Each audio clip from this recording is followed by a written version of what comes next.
Hey, what's happening, everybody? I'm sure by now all of you heard about the whole beeper mini thing. Apple shut it down. And I know that people have different reasons why they would want to use an app like Beeper Mini. For some people, they just want to keep everything, keep continuity, right, with their iPhone friends. And then there's another group of people who are concerned about having a green bubble when they are interacting with their iPhone friends.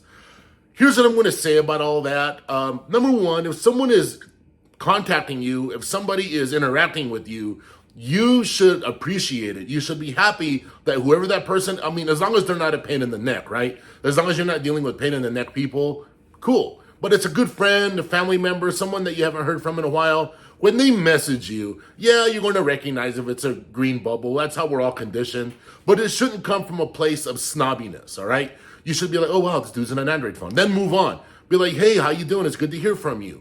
There is no reason in the world that we should be at a place now where we're judging people like on a socio-economic scale based on the bubble they're using, based on the phone they're using. Because look, Samsung Galaxy phones are really amazing, aside from their connectivity. I'm talking about the unlocked variants. iPhones are amazing, Motorola phones. You're using whatever phone that you want to use. It's cool, right?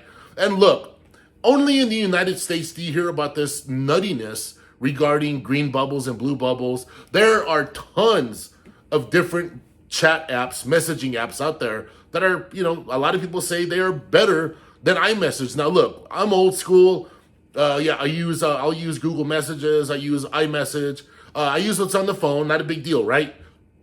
And yes, every now and then I do have some different messaging apps on my phone, but I'm not going out. I'm not tripping out of my way. I'm not tripping over myself going out of my way trying to figure out like, well, damn, do I need to this? Do I need to that? If I need to get a hold of you, I am going to, if I'm using an iPhone or if I'm using a Samsung phone, I'm either going to use the Google Messages or I'm going to use my iMessage, and that's just the way it is. And if you're going to be a snob, or if you are a snob, it needs to stop. Now, I know there's a lot of kids and peer pressure. It's weird, all right? It makes no sense, all this peer pressure going on these days. That's, with this green bubble and the blue bubble thing. But yeah, that it needs to go away. It needs to stop. Have some appreciation for the people that are getting a hold of you, all right? Now, and I'll say it again, I'm not surprised Apple went and did this. iMessage is Apple's thing, and it's one of I hate calling it a lock-in, but it's one of their main services, lock-in. It's one of their main services that they make their money, and that's the way it is. And Apple, they're all about that capitalism. They're all about that money making. And so we'll just see where all this goes. But like I said, the whole point of this video is be nice and appreciate people that are getting a hold of you. Take care.